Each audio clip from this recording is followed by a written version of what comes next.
Greetings, everyone. Welcome to another episode of the Audacity Show.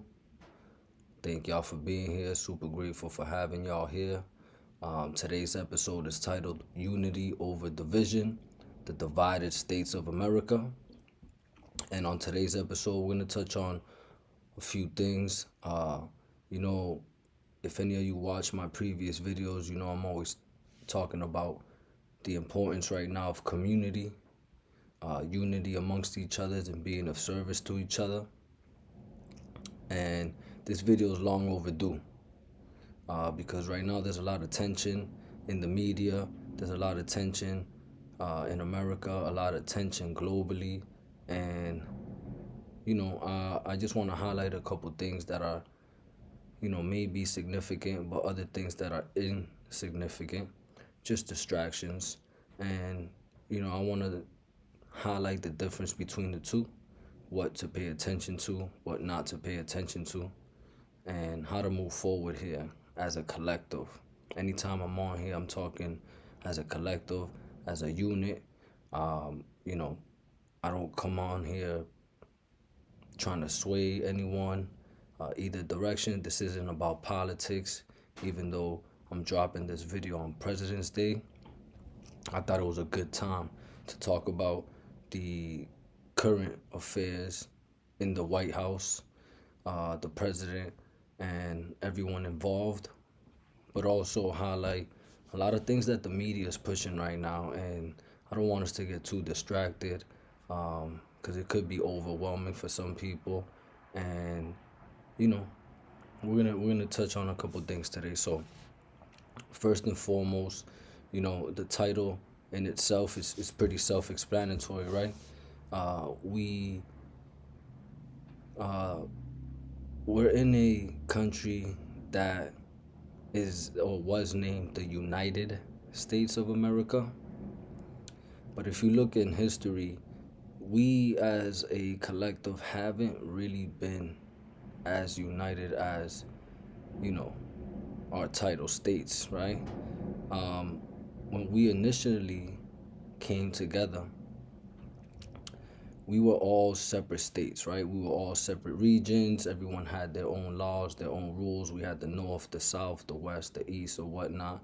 And then eventually, collectively, we became a whole, a country, quote unquote, the United States of America. However, that is still really not the case today because you see there is division amongst the states, right? Whether it's political division because of, Republican states or Democratic states, right? But states like California is a republic in itself, right? You see states like Texas doing its own thing, right? Or even the South in general could be considered an alliance, right?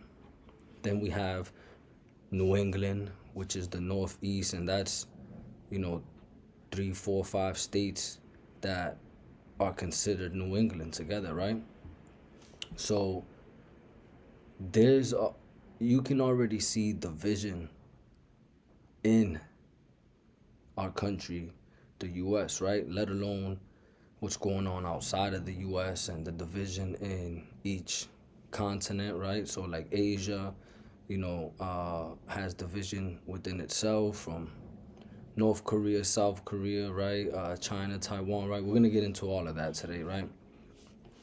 But the important thing for me is to highlight, again, this isn't the time to be butting heads with your neighbor, right? Thou shalt love thy neighbor, like the Holy Bible and the scriptures state.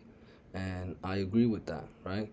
And that is not just your neighbor next door. That's your neighboring country, right? Your neighboring islands and republics or whatnot. So, there's a lot of things going on, and right now it's the best time to address it. So we're going to start off by talking about the current president, right? I think it's a good place to start off, and then we can go move on from there, right? So, the current president right now, quote unquote president. That's debatable in itself. As we can see, there's a lot of interesting things going on in the quote unquote White House. But anyways, Donald Trump talks about ending wars, right? He has come into presidency and he's talked down on the previous President Joe Biden and what they did and the Democrats did or what they didn't do, and he's putting a lot of blame towards them for where we at today, which, you know, that's what they do as politicians, right? They just go at each other and take shots at each other or whatnot. But Trump talks about ending wars, right? And he said that as soon as he comes in, he's going to talk to the Russian President Putin to end the war in Ukraine, and he's going to talk to the president of China, Xi Jinping, or whatnot, and he is taking credit for the ceasefire between Israel and Gaza and the Palestinians or whatnot. But we got to understand that this guy is solely doing this from a selfish, egotistical point, right? Because all he's doing this for is for acceptance. He wants to be seen as the savior, the hero. You know, we got to understand, I wouldn't just say in America, right? Globally, right? Things happen, right? People create problems and then create a solution to the problem, right? So they can be seen as the savior. And that's what has been going on in history, right? Since its inception, right? So take, for example, the whole TikTok thing, right? So his first presidency, he was against it, and everyone was against TikTok or whatnot, and he was talking about China's taking our data or whatnot. But then he comes into this presidency, right? And the first thing he does, you know, TikTok, Biden passes a bill to ban TikTok. It goes into effect. And the first thing this President Trump does, literally, not even before, this was like 2 days before he even became president, before his term actually started, he, you know, posts like, we're going to save TikTok and we're going to bring it back or whatnot and bring it, you know, back to Americans or whatnot. And the reason he did this, right? You got to understand, this guy's a businessman. He's, you know, marketer, right? He's good at marketing.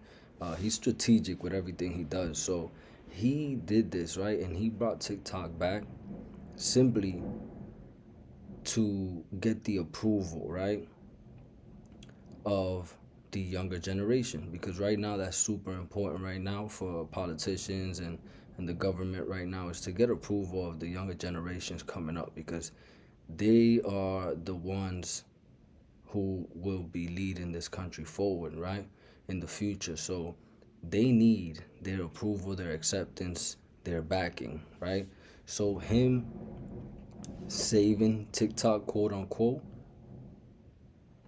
is him kind of pitching toward the younger generation, right?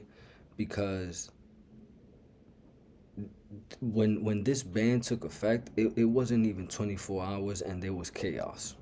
There was mayhem. Like, people were going crazy on social media saying, like, you know, this is how we eat and what are the kids gonna do and whatnot. And there was already petitions and debates and riots, like, over a social media platform, which is, it's crazy in itself, right? So here comes Trump, the savior, to save the day, and he says, nope, it's not banned. We're going to re-implement it, whatever, right? So everybody hails Trump for doing this, right? Or at least the people that use TikTok. But that's not the only thing he's done. He's done this too with the crypto market, right? He's come into crypto and he's trying to sway the crypto people, the crypto, they call them the crypto bros, right?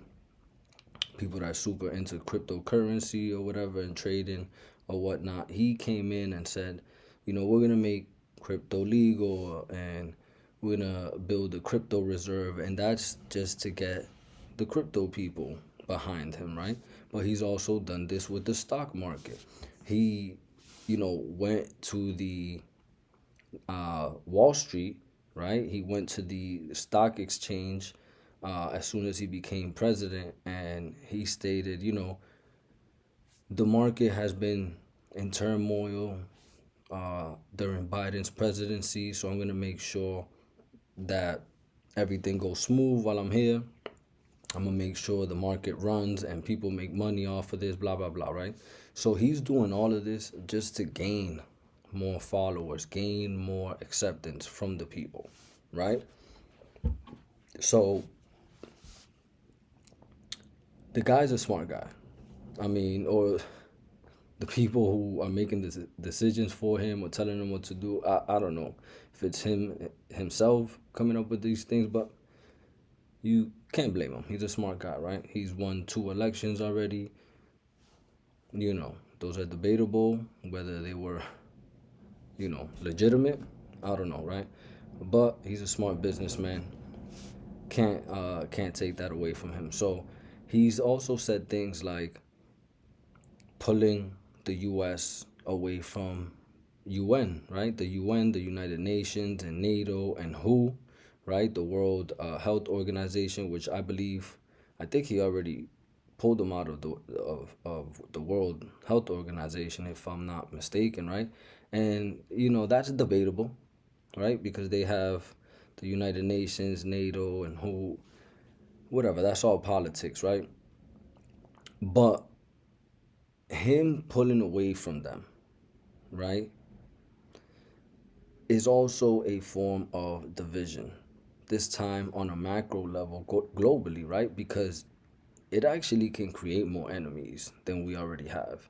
And if you don't know, America is not really liked globally, right?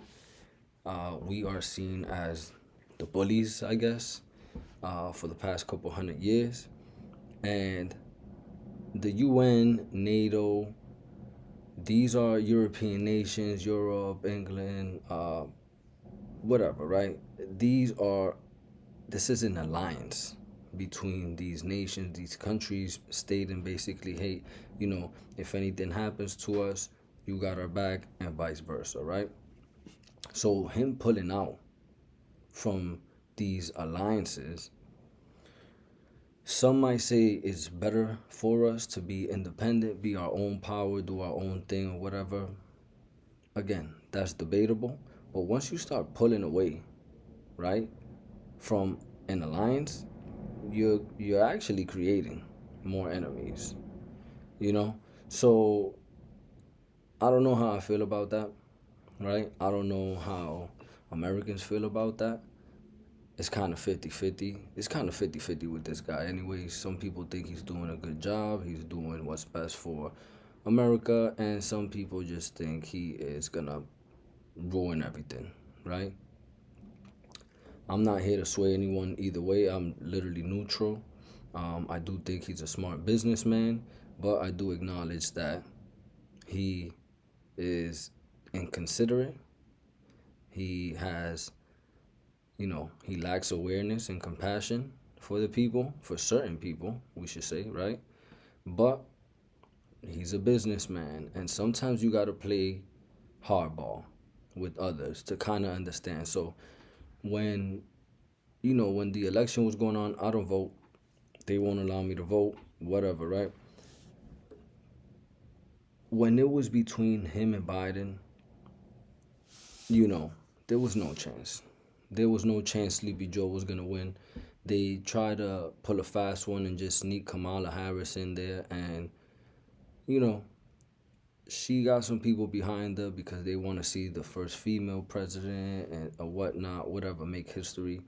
But in all reality, it's a lose-lose situation in politics all the time.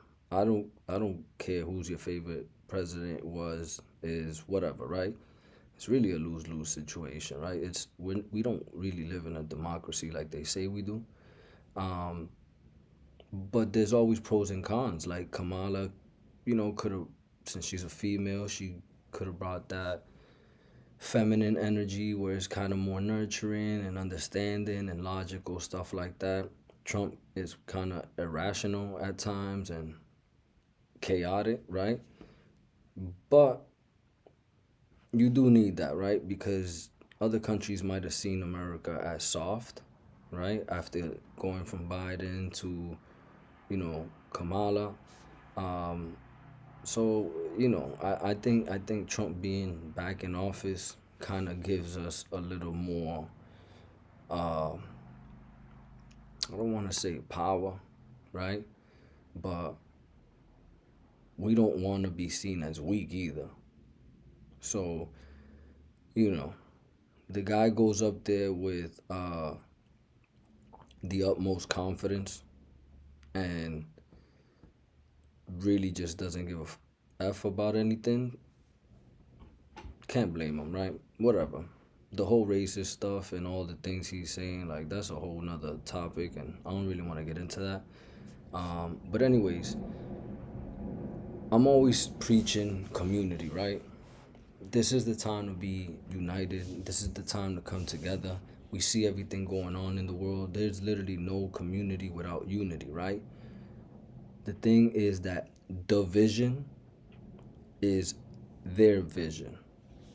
Let me say that again. So there's no community without unity, and the vision is their vision. And when I say their vision, I don't mean white people, right? I mean anyone that is for the oppressors, right? Anyone that wants to continue to see a lower class suffer, and whether it's colored people, melanated people, people of different religions or whatever, whoever wants to see the oppressors continue their reign and fails to see that we are all equal, we are all one, and doesn't want to give people a fair chance, right? Yeah, that's their vision, the vision, right? We're not with that on this side, right? So we're gonna touch on a few things, right? So we already touched on the US, right? We started touching on the US, right? But we gotta understand all the enemies we have. Well, I guess opposition, whatever you want to call it, right?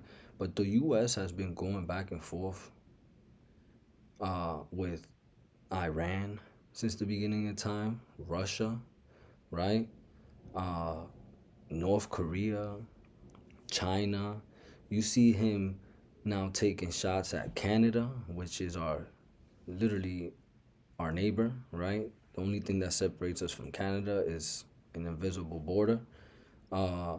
Mexico, another place, again, our neighbor. Only thing separates us is a border. He's going at Greenland now, Panama, trying to take over these places, and the guy is not making friends. Let's just say that, right? He's not making friends at all, and it's not just the U.S., right?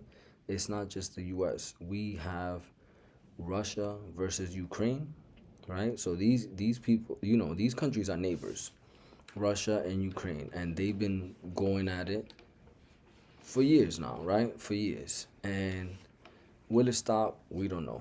I know they've been at war since 2022 now? We're going on 3 years and they're still at war.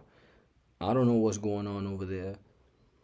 When it first began, it was in the news every day, and we were seeing bombings and all types of destruction and all that. And this guy, Zelensky, the president of Ukraine, was on the news every day talking about he's suiting up and ready for war and all this. We haven't heard of this. We have not heard from Russia and Ukraine in a minute. Biden was sending billions and billions and billions of dollars to Ukraine it seemed like every week. Wow. Americans are struggling. We have probably the highest rate of homelessness in history. I mean, have you seen, we in Massachusetts, have you seen Mass Ave in Boston? Right? That's literally an epidemic of homeless people, right? Have you seen Skid Row in LA? That's like, I think it's like 8 miles of people living on the streets, right? Have you seen San Francisco? Have you seen New York? Like, these people really need help. And I'm not saying to enable or baby these people, right? Because some of them put themselves in these predicaments, but others actually really need the help, you know. And instead of helping them, and I think we could eradicate homelessness with a couple $1 billion, but instead we've sent trillions of dollars to Ukraine to fight a war. It doesn't make sense at all, right? But anyways, that's the times we're living in. It's not only Russia and Ukraine. We have Israel and Palestine going back and forth. Now Trump is talking about taking over Gaza, right? And kicking the Palestinians out. That just, it just sounds crazy. It sounds crazy, but this is what this guy wants to do. It's absolutely crazy, right? But then we also have China and Taiwan.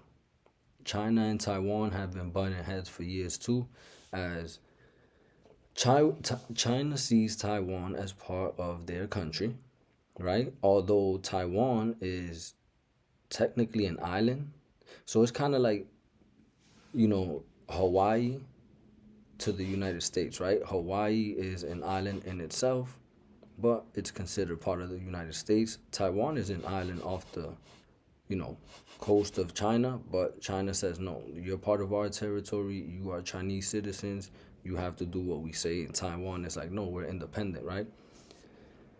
China's been threatening to take over Taiwan for years, and, you know, that gets a little more spicy as time goes by, because that's a big piece on the chessboard right there. Taiwan is a very important country globally, honestly. Just honestly because of Taiwan Semi. I talked about this before. Taiwan Semiconductors, that company makes all the semiconductor chips, well, most of them, in the world. And if China takes them over, it's just a huge mess globally. But then we also have, you know, North Korea versus South Korea. And again, this is literally civil war. Korea is one country. It's divided between the North and the South. The North is like a dictatorship, right? And then the South wants to be free or whatnot. And for the most part, South Korea, I think, you know, have some sort of relationship with us in the U.S., but North Korea just doesn't allow it. And, you know, they're threatening left and right, not only America, but their counterparts in South Korea. And I believe, if I'm not mistaken, the South Korean president actually got impeached because he just came out of nowhere one day and was like, yo, we need martial law. And that didn't fly. He got impeached the next day. And now they say he's facing like 100 years in jail for trying to, you know, instill martial law out of nowhere. I don't know what's going on over there, but it's a whole mess. The reason I bring all these things up, right, is because it shows you all the division going on a global scale. It's not just here, you know. We haven't even spoke about like Africa and, you know, all the things going on in Africa and China versus Tibet, right? It's trying to wipe out the people of Tibet to take over their land.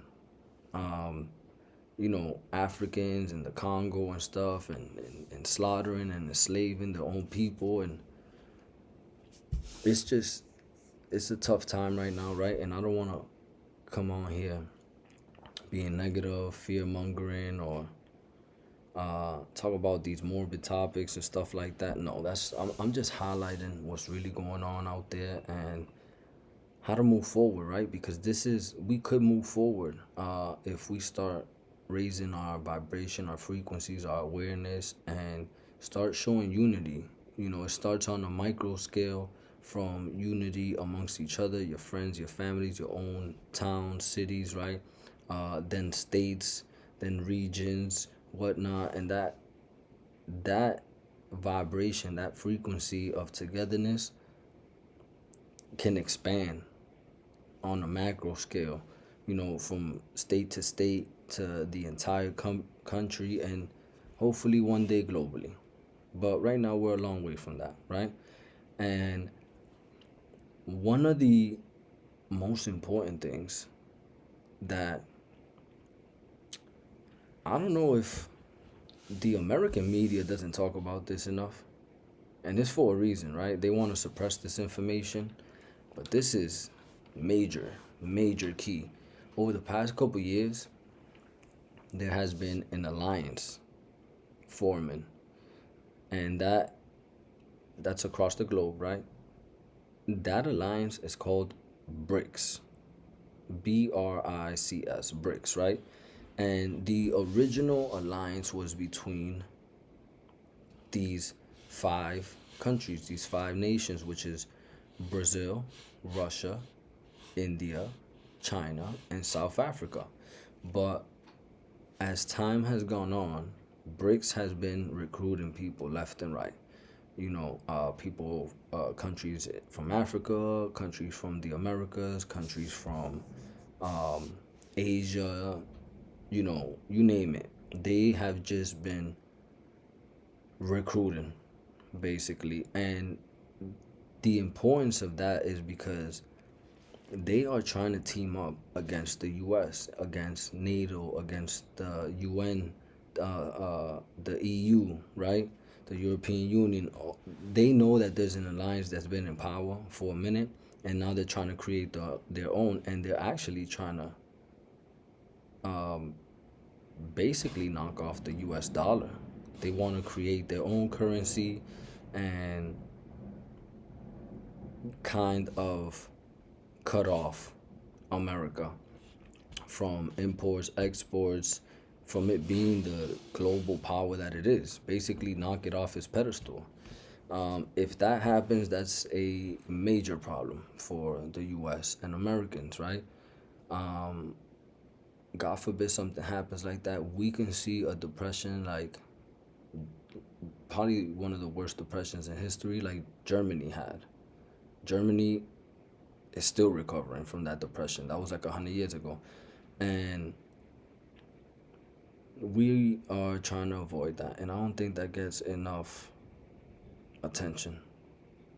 Not only in the American media, but now, even amongst us as citizens, as people, BRICS is talking about, a lot of people that are in like the financial markets talk about it, and economics, they talk about it, but you don't really see this isn't really, conversations happening amongst communities. Like barbershop conversations, tend to focus around gossip and not progression and growth and how do we move forward as a collective. So that is a very important piece to the puzzle. And if BRICS does, gain power, global power, the US dollar is going to be in trouble. And I believe the Chinese yuan will, surpass the US dollar. And we don't want to see that. China's already on our back. They have more people than us. They have more money than us. They don't talk too much about their economy. They make, in my opinion, so the American media talks about the Chinese economy being in a economic downturn since COVID in 2020, since all that occurred. I don't know. I just don't know, because they could be playing possum. And what do I mean by that? China could be playing possum. They could be putting out false statistics of how their economy is truly doing. They could be, suppressing some information that gets out so they could look weak on, to others or whatnot. But in reality, low key, China kind of keeps things under wraps, keep things quiet. They low key have been, you know, stacking gold, like literally trying to buy up all the gold in the world while America's talking about other shit, right? They are just stacking up money, stacking up gold on the low. And that's important. That's extremely important. But also, they've been coming out with new innovations left and right. America came out with Tesla. They got EVs all over the place out there now, and they're better and cheaper than ours. BYD has surpassed. BYD is a EV, electric vehicle company out of China. It's actually surpassed Tesla's vehicles, from quality to quantity to price, everything, right? Huawei is China, their form of like an iPhone or Galaxy or whatever, right? Huawei is the phone that they use in China, right? That's actually surpassed Apple and Samsung sales in China, right? China doesn't allow American companies to operate over there in China. For example, like Meta, right? The Instagram and Facebook and stuff like that. They don't allow that. But then again, Americans have TikTok, which is a Chinese company, right? Why do you think China does that? Well, they're playing it safe, but also smart, right? They don't want their data being retrieved by American companies, American platforms. But over here in America, TikTok is doing that to us, right? Now they have AIs, artificial intelligence platforms like DeepSeek, right? We seen a couple weeks ago that become a major story in the media where DeepSeek was released, and they stated their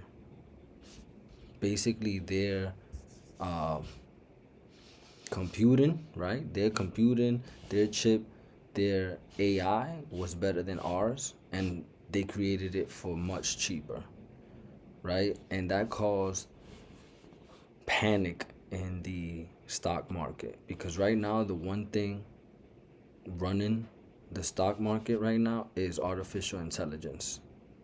So, and most of the companies, the American companies like Apple, Amazon, Microsoft, Google, all these companies are pouring billions and billions and billions of dollars to increase artificial intelligence, the capabilities, right?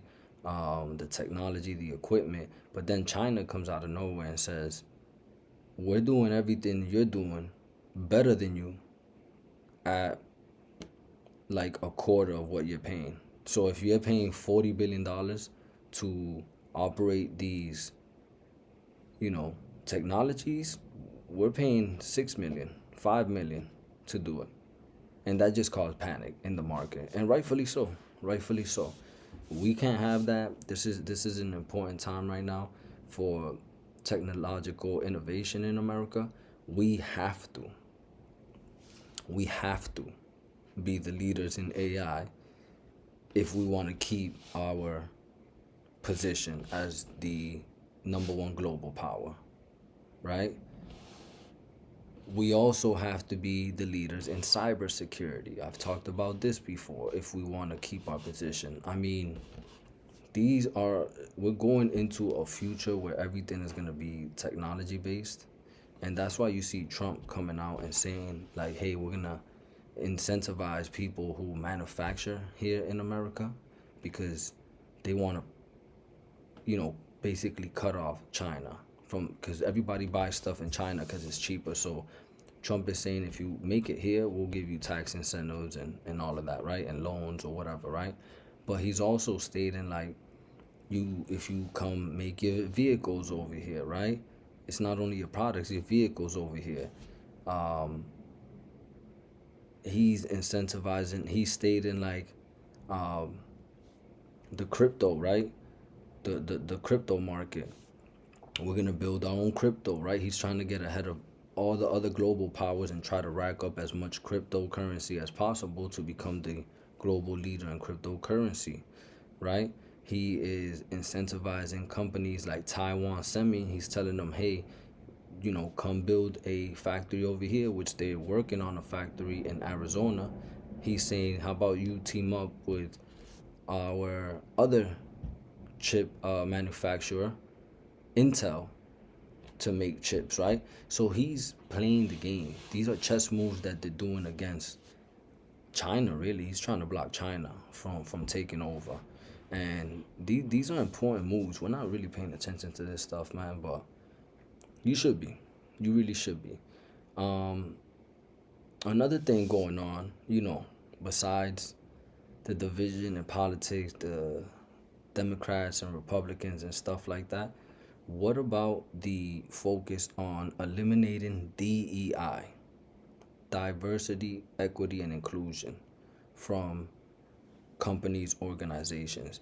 I mean, this guy got in office, and with everything going on right now, the homelessness problems, the the ridiculous rates of living, right? Like housing right now is a mess, inflation is a mess, right? Healthcare system is a mess. Like there's a lot of messy shit going on right now in the world and in America. And the first thing he wants to do is eliminate DEI. I mean, if that doesn't show you the intent of dividing this country, I don't know what else, you know, will do it for you. Because that's literally, the DEI is literally, now, this is, you listen, some people are going to debate this, right? Because I've been in organizations where DEI was emphasized and some of it worked, right? You hire more people of color, you hire people capable of doing these things, right? Diversity, have second opinions and different opinions and perspectives. Cool, right? You include older people, disabled people, whatever, right? Gender, right? Different genders, you include everyone, right? But the problem with that is that pushing it too much can backfire with certain things, right? So he wants to go back to not back, he's saying back to merit based, which merit based is like those most qualified for the position. So no matter what color you are, if you are more skilled, more educated, more trained on this position, you deserve that position. We're not going to give it to someone, less capable than you because they're a different color and we just want to give them a chance. Like, no. I actually agree with the merit base, right? The problem is America's never been merit based. He said he wants to go back to being merit based. It's never been based off merit. This melanated people of color have never been really given a chance to succeed, right? They've been oppressed since the beginning of time in America, since they came over and colonized everything. So that whole merit-based thing, it sounds good. It really does. It sounds good, but it's never really been a thing.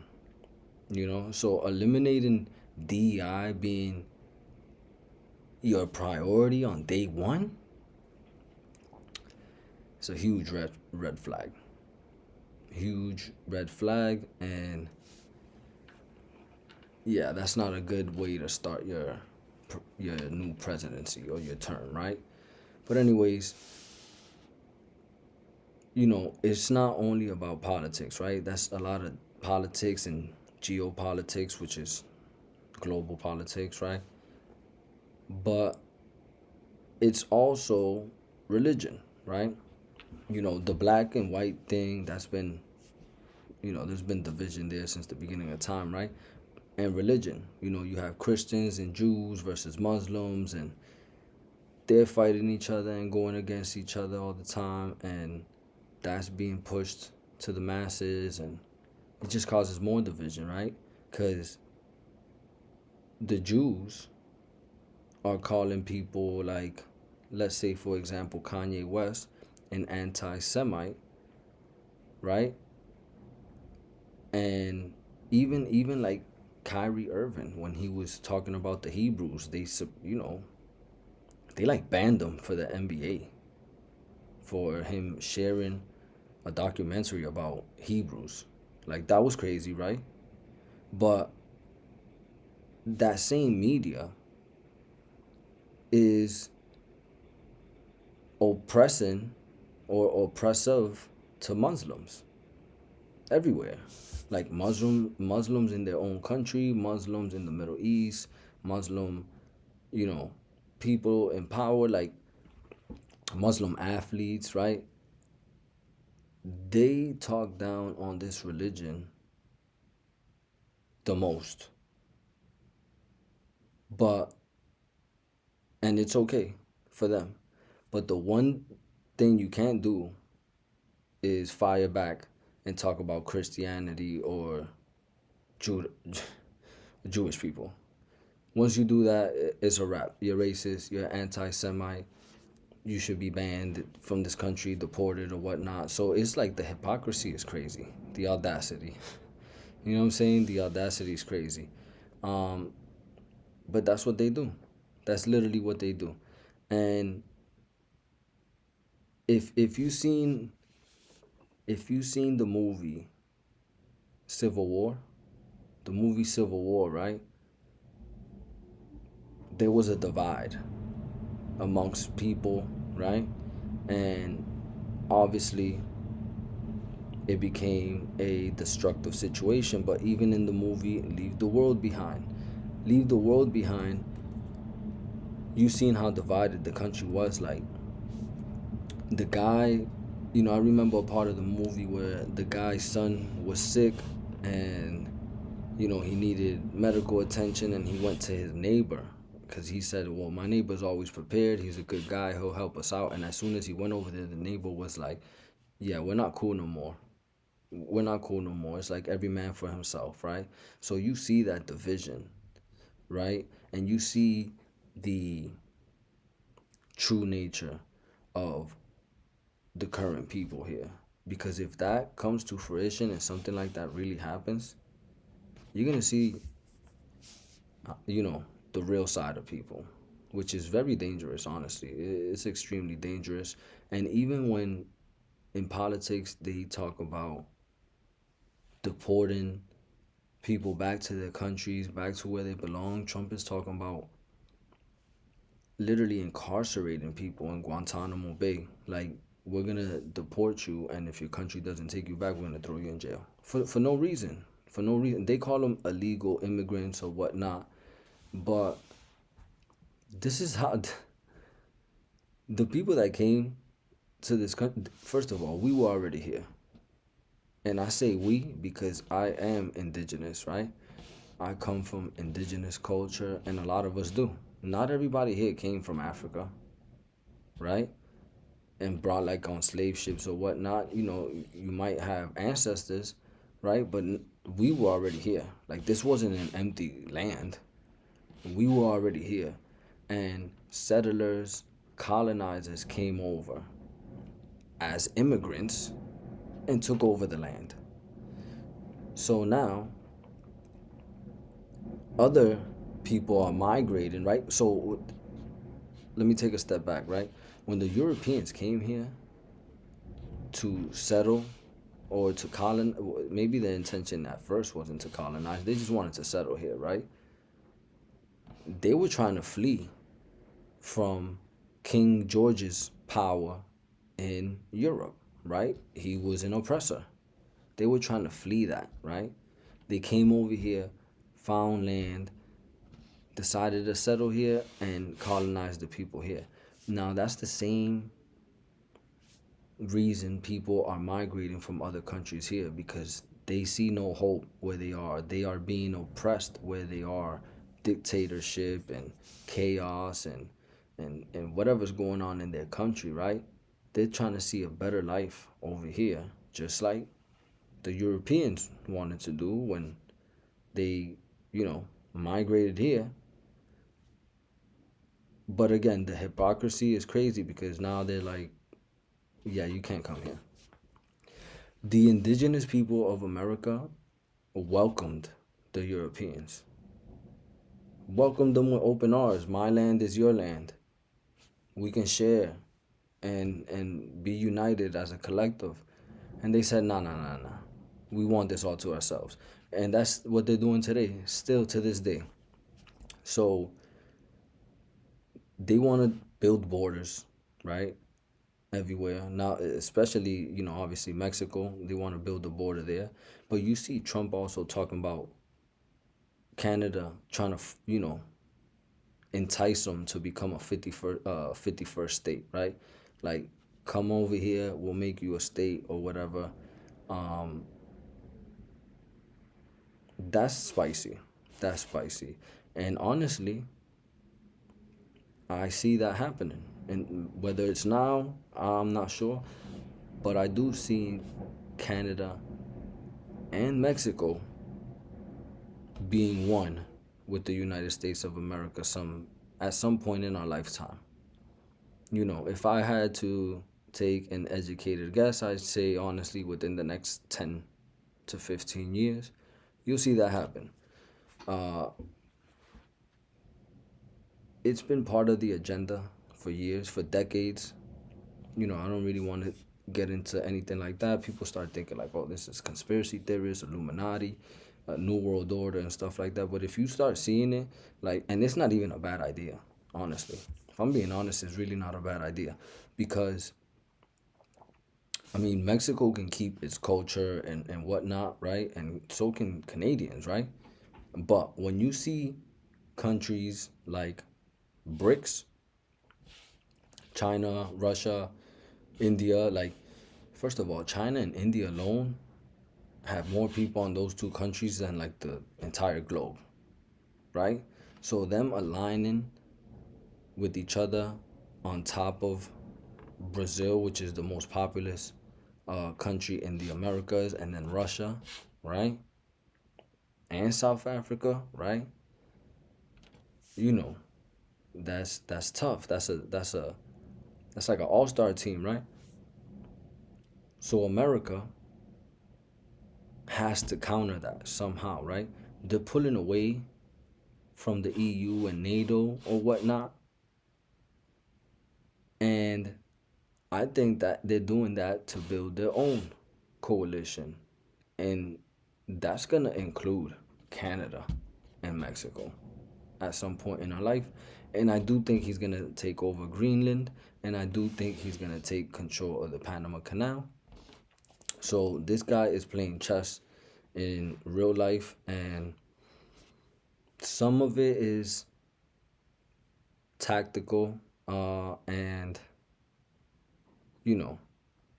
debatable, right? I can agree with some of it, honestly, But again, I want to respect Canadians and Mexicans and people to Greenland and Panama or whatnot. They should be independent. And, I just want to bring unity amongst each other in a cooperative manner. Like if you go into these countries and just force them to become part of us or become our allies, I don't agree with that. But if tactically you negotiate, like, hey, listen, we pulled out of NATO, we pulled out of the EU, we want to build a new alliance with you guys in it, I'll hear them out, to say the least, right? I don't mind hearing them out. But what's interesting about the whole immigrant thing and about Americans, or maybe globally, people calling immigrants quote unquote aliens, that's extremely interesting, right? Because y'all know by now, I like to look at things from a broader perspective. And when you think about aliens, you think about extraterrestrials, right? Like an extraterrestrial terrestrial means of Earth. Extra means from out of Earth, right? And then interterrestrial would be in Earth, right? We won't even touch on that topic, but extraterrestrials are like somebody coming from outside of Earth to Earth, right? So, and then we gave them the title aliens, right? So when we call, or like when Trump calls, let's say Mexicans illegal aliens, he's referring to them from like outside of America, right? Now, what's interesting is we've always been, like in the media and movies and stuff like that, you always see like an alien invasion, right? And when we see these things, we see like little, green men or gray beings, things come from outer space and spaceships or whatever, and they call that an alien invasion, right? And it's interesting because recently you have been seeing an uptick in drones and UFOs, UAPs in the skies, right? So the whole alien invasion concept is kind of being pushed into our conscious more and more, right? However, an alien invasion could also be considered a swarm of migrants coming into a country. And what do I say that, right? Because we are thinking, if the media comes out one day and says breaking news, there's been an alien invasion, we're thinking something came from outside of Earth into Earth and it's invading us. But I think the narrative is going to be one day, I think it's soon, we're going to see breaking news, alien invasion. And they're going to talk about migrants.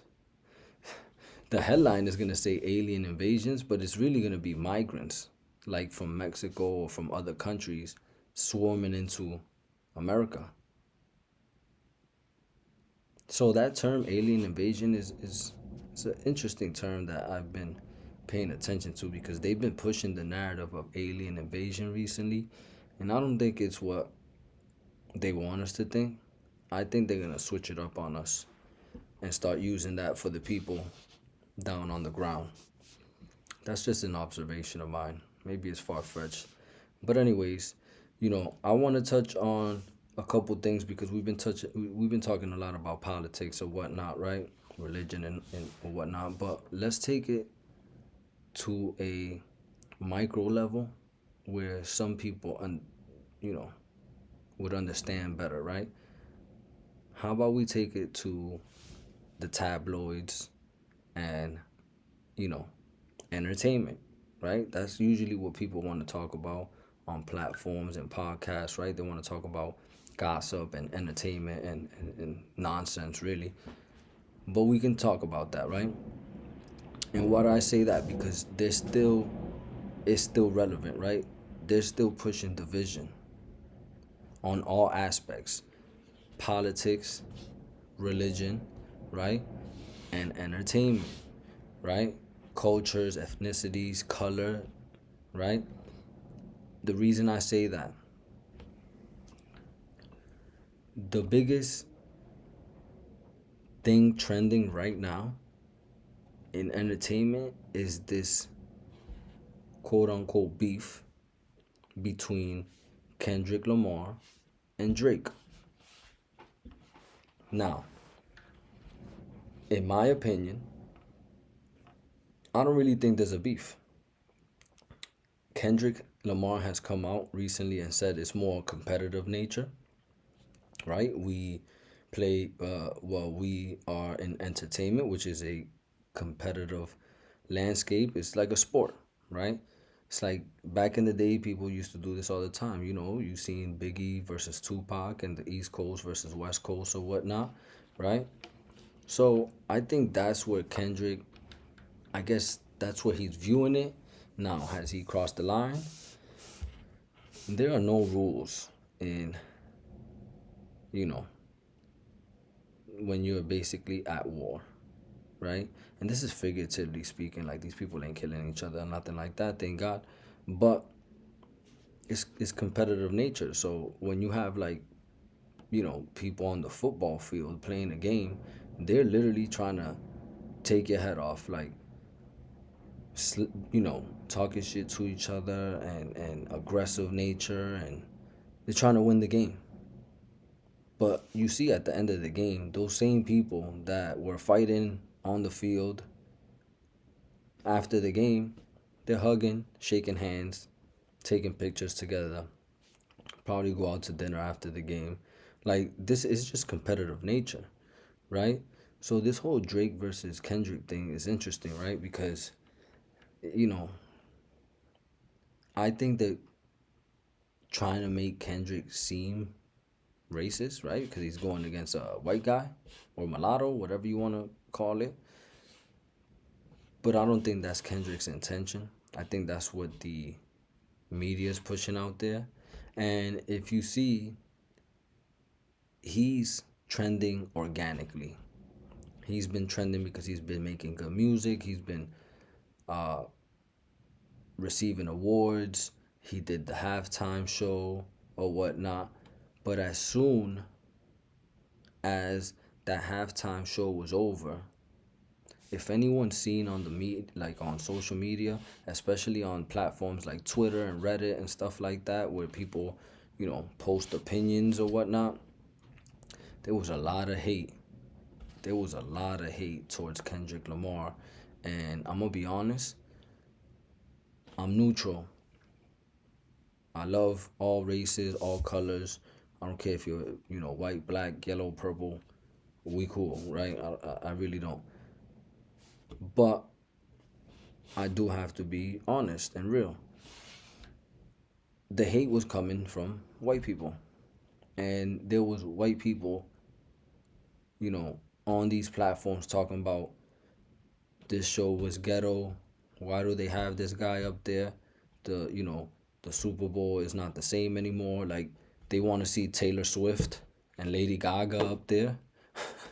You know what I'm saying? Like, those are the type of performers we've been having for like the last 50 years.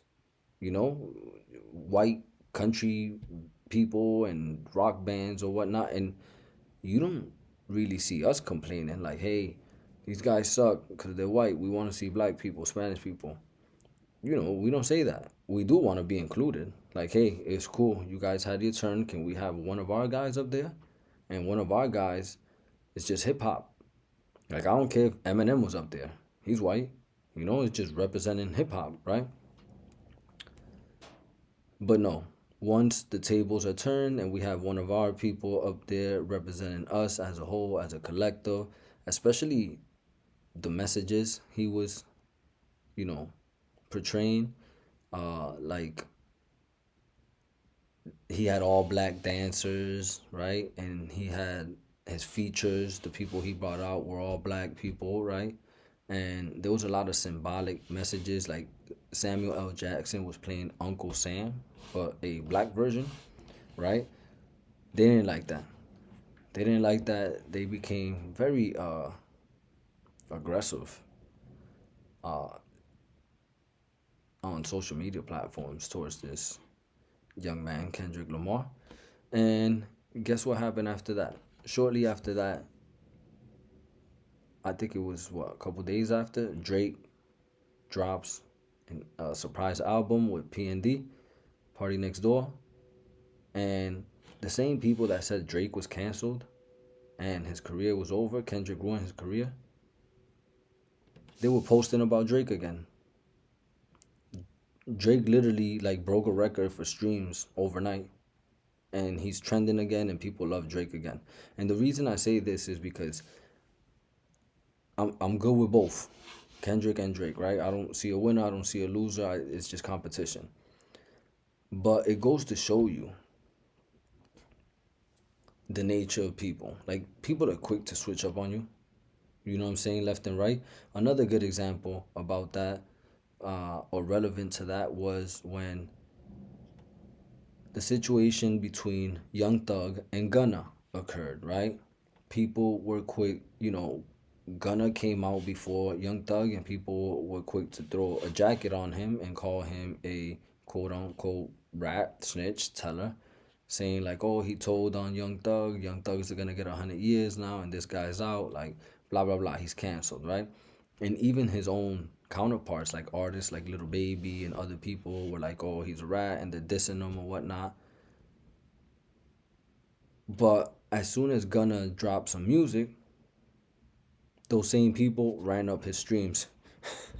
Like he had the best album when he dropped, and he's been dropping good music. And the crazy thing is that the narrative I'm seeing now on social media is like, Gunna's way better than Little Baby. He's always been better than Little Baby. Like, him and Young Thug gotta do music together again. Like, the narrative, it's crazy. It's crazy how people just switch sides like that.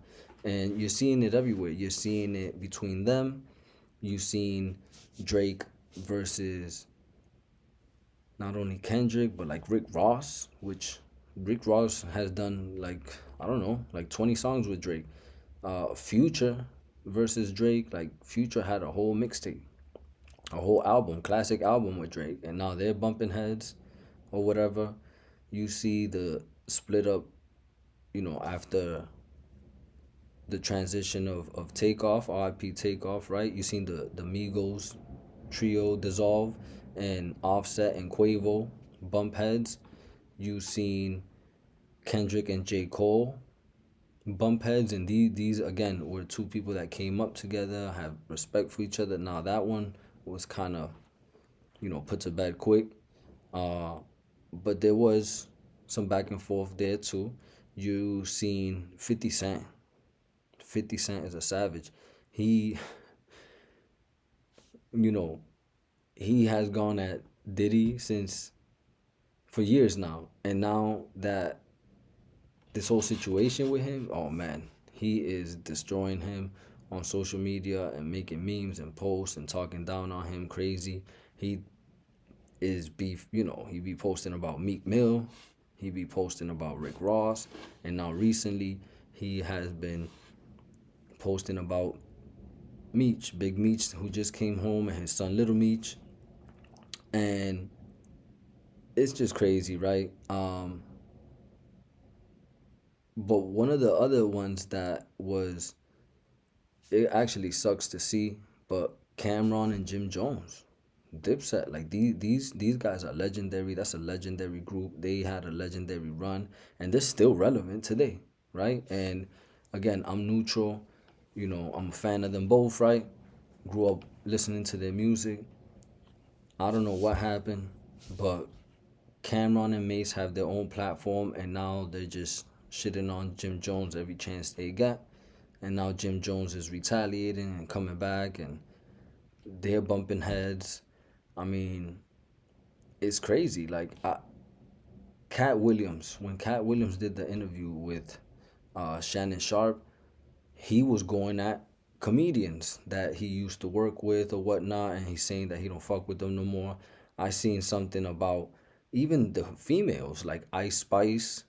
Like, I don't even know these girls, right? Ice Spice and Lotto, like, I don't listen to their music or nothing like that, but they were trending, like, going at each other. Cardi B with some other female artists or whatnot. Long story short, right? The reason I'm mentioning all this is because it shows you the division going on right now. And the thing is that the media is pushing it. The media is pushing it, and they push it more in hip hop and entertainment than anything else. Right? They don't want to talk about the division in politics, the division amongst each other and companies internally or whatnot, right? They might put a little thing out there and then sweep it under the rug the next day, right? What about what happened with the underground tunnels in New York? I'm not even going to say the people that were involved in that. That got swept under the rug. That was a crazy headline. Swept under the rug like nothing happened.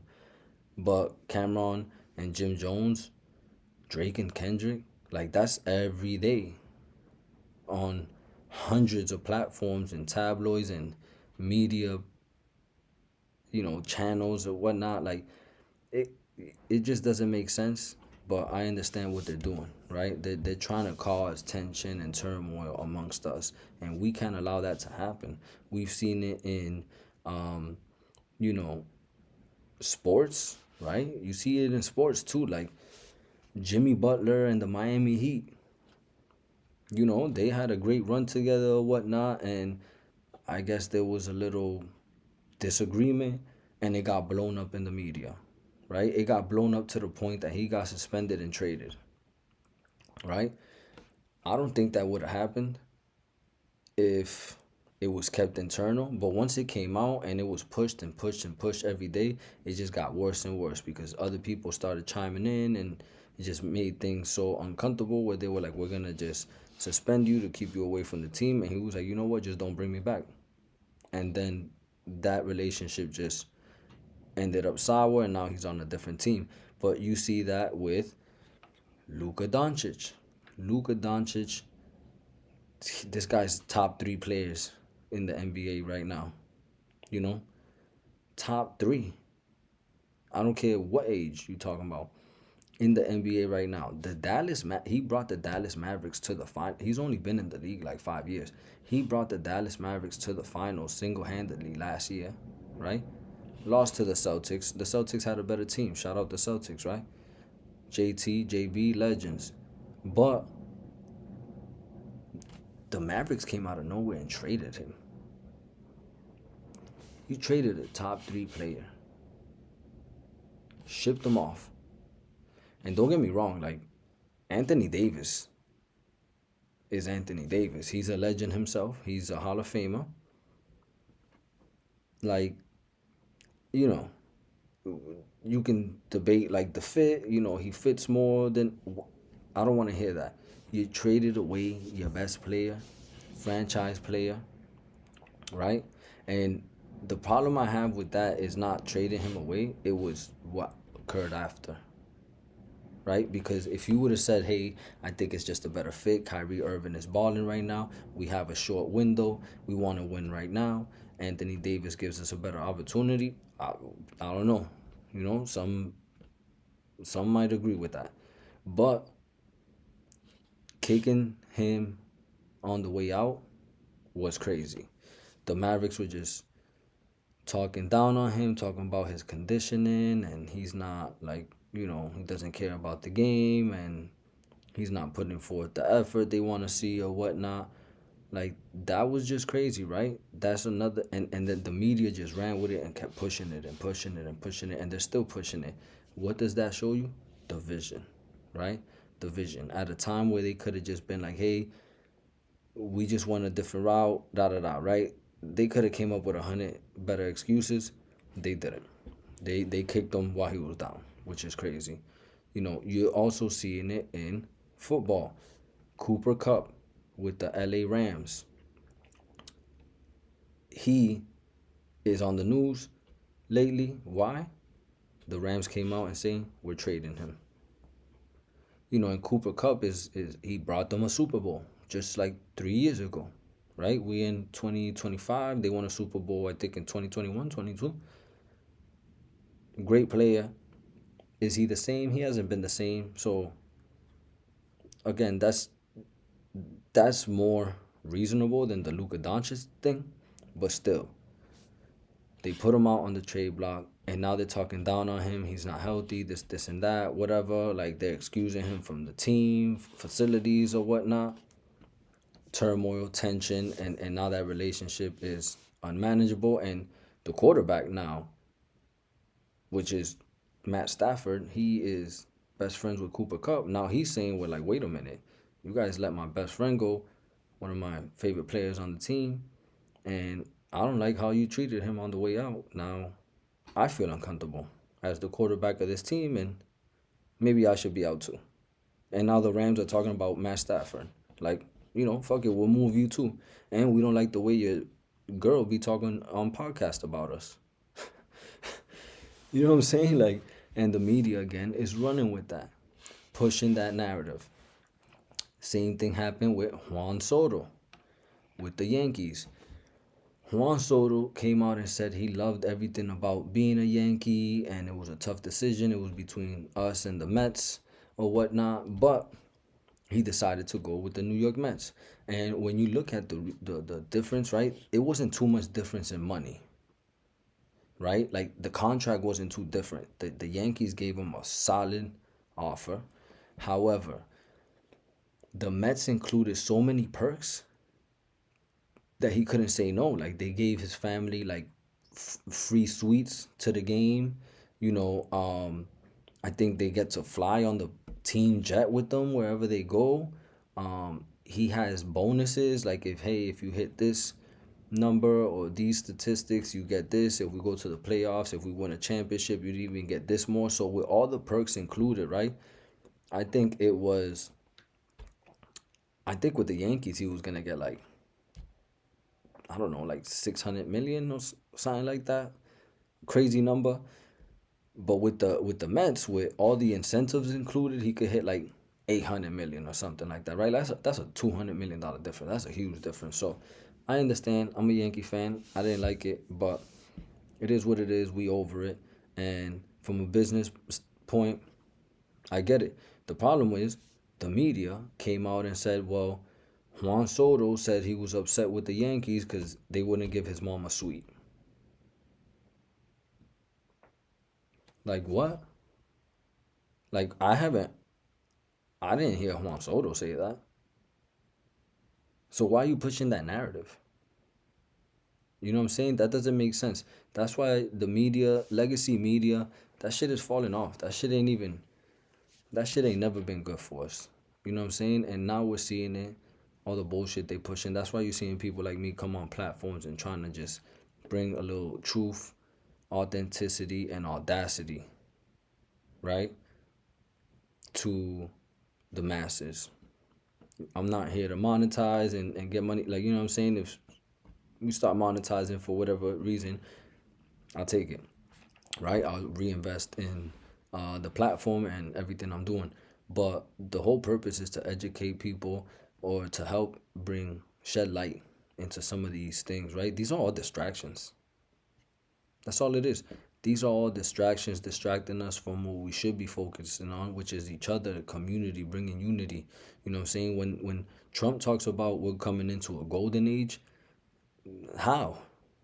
How, when you're pushing the division, right? The only time we've ever seen a golden age, right? Our ancestors seen a golden age, right? Was when there was unity. Now, there's always gonna be pros and cons, negatives and positives, and some sort of hierarchy, right? But when you work towards balancing that out, the more you work towards it, the more peace goes on, right? The more peace spreads, the more love spreads, the more compassion spreads, the more unity becomes a central piece in our lives. And that's what I'm trying to push, right? This is what I'm trying to push out there. And, let's be real. Things ain't what it seems for the people in power either, right? Because we started off with the whole Trump stuff, right? But one of the things I'm seeing, and everything falls in place, because my first episode, 2025 Order Out of Chaos, the first thing I mentioned, or one of the first things I mentioned, was the symbology, right, between the Tesla Cybertruck blowing up in front of Trump Towers, right? When I seen that, I was like, okay, those two figures are gonna be trending all year, and it's gonna be chaotic. Why? Because a Tesla truck blowing up in front of Trump Towers, first day of the year, that's already signaling something, trouble's coming. And you're starting to see that trouble. You're starting to see cracks in that relationship. First of all, that's not even a real relationship, because Elon Musk was actually a Democrat a couple years ago. He switched sides to Republican, put a lot of money into this campaign, pushing Trump to win. You know, you can even say, I don't even want to say, you know what I'm saying? I don't want this video getting shadow banned or anything, but you could say, let's just say he helped. He helped a lot, right? For Trump to win that election. And you are starting to see cracks in that relationship because Trump and Elon are two egotistical characters. These people want power so much, it's hard for them to relinquish some of that power to someone else. They're used to being in control. And right now, they're both trying to be in control. Trump is quote unquote the president, but have you ever seen someone not president doing speeches from the White House? Like Trump, like Elon Musk is? He's not even in politics, and he's doing press, like news conferences from the White House. That's unheard of, right? And if you've seen that video, Trump's face, like he was over it already. He was over it already, sitting there. And then we also seen videos of supposedly Elon Musk's son was talking crazy to Trump. I don't know. Could be Photoshop, could be AI, could be real. I don't know. But that was interesting to see. And you're starting to see a lot of things. Like on Instagram, I've noticed there's been a lot of petitions being sponsored mentioning firing Elon Musk from the Department of Government Efficiency, whatever that, whatever that is. You know what I'm saying? They had this guy, he's not even in politics. They got this guy controlling government funds out of nowhere. Like, I'm gonna give this guy $200 million back his campaign, and just do it out of being a sponsor or investor, whatever. And then all of a sudden he has a position in the White House. He's accessing American data, which is dangerous, right? But it's also interesting because he owns 70% of the satellites out there, which guess what those satellites do? Collect data. His AI, what does that do? Collect data. He has a platform, social media platform, X, what does that do? Collect data. His Tesla vehicles, right? If you collects data, right? If you attach in Bluetooth and all of that, right? That's on a more minor scale, right? Neuralink, the chips they put in your brain, what does that do? Collect data. And data right now is the new currency. It's not what you really think it is. Data is the new currency. That's how they're going to control the future. They want to know what we think when we're thinking it, right? That's why you log on to Instagram and you start seeing ads. You could be telling your friend, like, I got to go to Target and, buy some makeup because I'm running out or whatever. And as soon as you log on to Instagram, first thing you see is ads from Ulta or Target, makeup ads or stuff like that, right? And you start thinking like, well, these guys are tracking me, they're hearing me. Well, no, they collected your data. They understand what you're buying, what you're scrolling, what you're liking, you know what I'm saying? And Elon Musk having access to all that American data is extremely dangerous. You know what I'm saying? It's extremely dangerous, and I think that's why the petitions are to, like, this guy got to step down.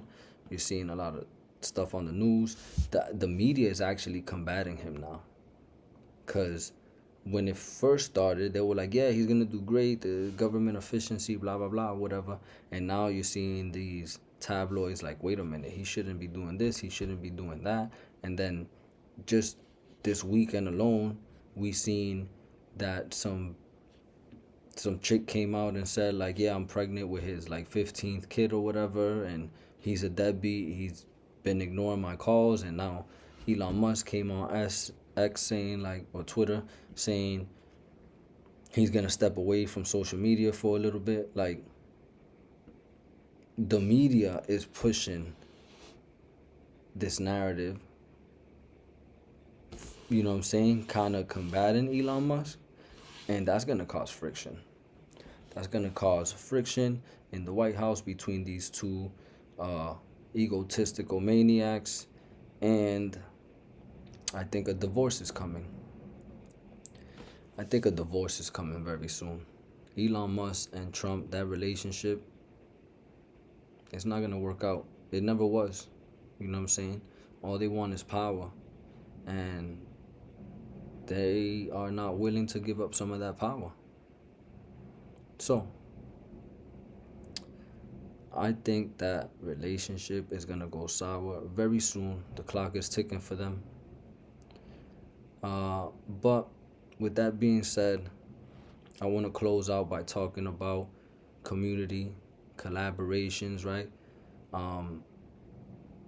You know, my experience, I have a lot of experience working with others and being a service to others. And I've worked for a couple nonprofits where we are of service to communities or whatnot. And one thing I have seen is I didn't know how much unity was in these inner communities, what they call inner communities. Usually the people with the least want to give the most. And what I mean by that is a lot of people want to give back even when they don't have anything, right? So, for example, working with nonprofits, I've seen people, and including me, this is something I've done myself, is literally see people that need clothes and maybe their house burned and they need something, literally go into their closet, take their own stuff and donate it. Literally go into, you know, their own cabinets, food pantries and stuff, and gather up food and bring it, donate it to shelters, food shelters or whatnot for the people that really need it. That's what I mean with the people with the least usually want to give the most, right? And this is a time to do that more than ever.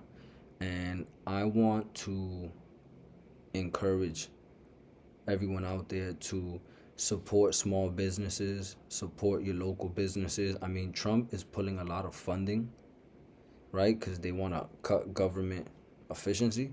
They're pulling a lot of funding, and a lot of that funding goes to small businesses and entrepreneurships and stuff like that, right? So right now is the time to buy from small businesses, buy from local entrepreneurs, support them, post their content, post their products, repost it.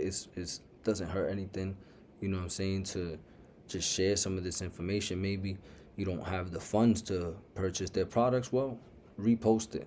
It's free, you know, and maybe they'll get a sale from one of your reposts or whatnot, right?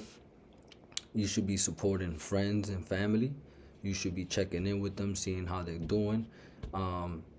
Neighbors, if you see your neighbors, meet your neighbors. You know, introduce yourself. Hey, what's up? This is, you know, my name is such and such, and, you know, I live right here. If you ever need anything, I'm here for you. If you see them, maybe bringing up the groceries. Hey, you need help with that? Maybe they have kids running around and, you know, hey, let me hold the door for you, right? We got to understand that our net worth is our network, or vice versa, right? Our network is our net worth. And what do I mean by that? And what I mean by that is that relationships are more important than money. You know, we got to focus on principles over profit. A lot of people just worried about chasing the bag, quote unquote, and making money or whatnot, and they'll even step on others, bring others down to make money. And that's not the way to go about things, right? It don't matter how much money you obtain if you have no one to share that money with, experience that money with. then what did you really achieve, right? So your network is your net worth. So if you have a lot of good, solid relationships, right? Um, solid support system, whether it's family, friends, community, co-workers, peers, right? Anything like that, teammates. If you have a solid foundation of relationships, you can never be broke. You could lose your job, God forbid you lose your job, lose your home, whatever, a disaster hits or whatever. You can always, if you have solid relationships, you can always reach out to those people. And if those relationships are real, built off authenticity, love, compassion for one another, you won't even have to reach out to those people. Those people will reach out to you. Those people will reach out to you and say, hey, I heard this happen. What do you need from me? Right? They won't even ask, hey, I'm outside. I brought this for you because I heard this happen to you, right? You know what I'm saying? Whatever you need, let me know. That's the true meaning of wealth. When you have love and support, compassion from others, right? And the only way to obtain that is to give that same energy to others. Go out there and support small businesses, entrepreneurs. Go donate to those in need. Go give to charity, whether that's, at your local church or mosque, or, maybe it's a local sports team. Maybe it's the high school. You're an alumni at a high school, and they have a fundraiser for their sports team. Donate to them. If you see some kids on the corner selling lemonade, buy some lemonade. Even if you don't drink lemonade, go buy some lemonade. You see local, children, Girl Scout cookies or whatever, buy some cookies off the kids, man. You know what I'm saying? Like, you gotta understand, that goes a long way. I remember when I was a kid and the schools used to have us doing that and, go sell chocolate to our families or whatnot. Most of the time, our families were buying it just to support. Especially we didn't even have, a lot of my family members didn't even have money to give like that. So they would just give whatever they could. But they were doing it to support, and that made the children, me in that case, right? Because I was in their shoes. That made me so happy to be able to go back to the school and have some names on that list, right? Whether it was a full list, whether it was half full, whether it was only 2 or 3, I brought back some names showing like, hey, I got some support here, right? And we gotta, reciprocate that energy to the younger generations. We gotta support them and tell them, hey, we got your back. Because those same people, this just hit me right now. It's always a full circle moment, right? Because those same people that were on that list supporting me as a kid, guess what? I never forgot those people. And now that I'm older, I support those people whenever they need me. Whether it's my mom, my aunt, my mom's friends, right? My neighbors. Maybe it was a teacher, right? Maybe it was a role model, a mentor, a peer, whatever it was. I never forgot those names on that list. And now whenever they need something from me, I'm there. And that's because I never forgot that they were there for me. Although it wasn't, it wasn't something dramatic, right? It was just the small things, the simplest things. Like, hey, you want to buy this chocolate from me? Those that did that for me, I would do anything for them now. And with that being said, I want y'all to feel that. Not hear what I'm saying. I want you to feel that. Because I know that that's relatable to a lot of people. That resonates with people. And that's going to hit different when you start looking at things like that. You know what I'm saying? So That being said, man, again, this episode was really just to push. I know, you know, it was to push unity. I know we touched on different things in politics and geopolitics and entertainment and sports and stuff like that, right? And some of it is negative, right? Because I was highlighting all the division going on, but I do it for a reason, right? Because it gotta hit.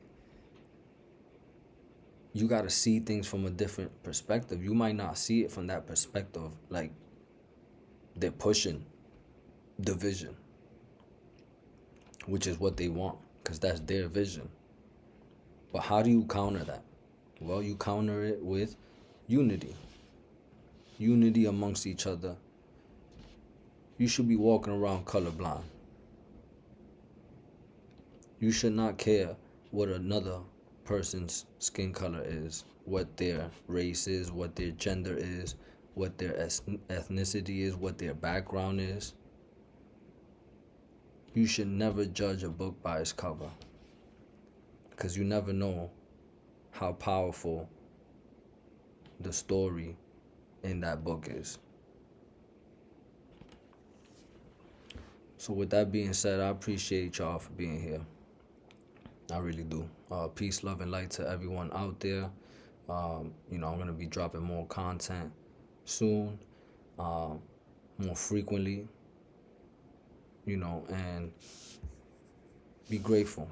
Be grateful, because this is the greatest time to be alive. A lot of things are happening, but these things are happening for the better of humanity and society, and the change that's coming is needed. And I'm here for it. You should be here for it too. So I appreciate y'all. I love y'all. You know, thank you for being here. End the transmission.